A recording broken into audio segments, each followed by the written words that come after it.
രാഷ്ട്രീയ സംഘടന രൂപീകരിക്കാനാണോ എന്ന് ചിലരൊക്കെ സംശയം ചോദിച്ചു.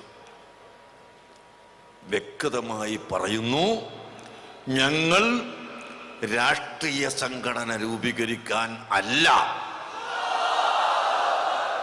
മാത്രമല്ല, കുറെ കാലം മതസംഘടനയായി നടന്ന് അവസാനം അതൊരു രാഷ്ട്രീയ സംഘടനയായി രൂപപ്പെടുന്നതിനോട് ഞങ്ങൾക്ക് എതിർപ്പുമാണ്.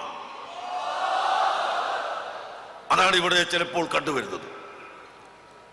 പക്ഷെ ഇത് പറയുമ്പോൾ ആരും തെറ്റിദ്ധരിക്കരുത്, ഞങ്ങൾക്ക് രാഷ്ട്രീയമായ ഒരു വീക്ഷണം ഇല്ലാത്തവരാണ് എന്നാരും തെറ്റിദ്ധരിക്കണ്ട.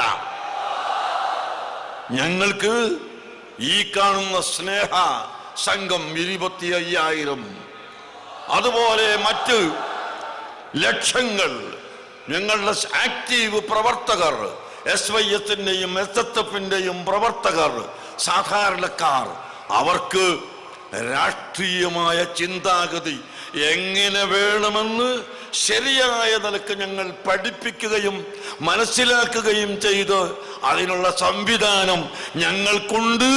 അതാണ് രാഷ്ട്രീയം, ഞങ്ങളുടെ രാഷ്ട്രീയം. രാഷ്ട്രീയമുണ്ട് എന്ന് പറഞ്ഞത് കൊണ്ട് വീണ്ടും ആരും അർത്ഥം വെക്കണ്ട ഇവിടെ രാഷ്ട്രീയം രൂപീകരിക്കുമെന്ന്. അങ്ങനെ രാഷ്ട്രീയം രൂപീകരിക്കാതെ തന്നെ ഞങ്ങളുടെ രാഷ്ട്രീയം ഞങ്ങൾ ഇവിടെ നടപ്പിൽ വരുത്തും. രാഷ്ട്രീയം അങ്ങോട്ട് പോയിക്കോ, എന്തു ആവാം എന്ന് ആ തോന്നലാർക്കും വേണ്ട. രാഷ്ട്രീയമില്ല എന്ന് പറഞ്ഞാൽ പിന്നെ എന്തുമാവാം, ഇവരെ നമുക്ക് പരിഗണിക്കേണ്ടതില്ല എന്ന് ആരും ധരിക്കണ്ട. ഞങ്ങൾക്ക് വ്യക്തമായ രാഷ്ട്രീയത്തിൽ ഞങ്ങൾക്ക് വ്യക്തമായ നയമുണ്ട്, വ്യക്തമായ രീതിയുണ്ട്, വ്യക്തമായ ശൈലിയുണ്ട്.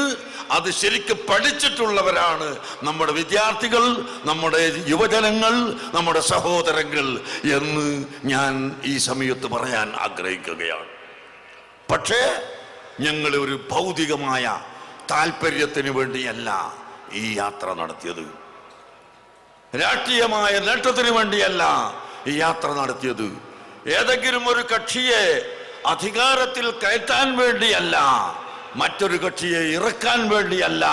ഞങ്ങൾക്ക് അങ്ങനെയുള്ള യാതൊരു ലക്ഷ്യവും ഞങ്ങളുടെ ഈ യാത്രയിൽ ഇല്ല എന്ന് മാത്രം പറഞ്ഞുകൊണ്ട് ഞാൻ എൻ്റെ പ്രസംഗം നിർത്തട്ടെ.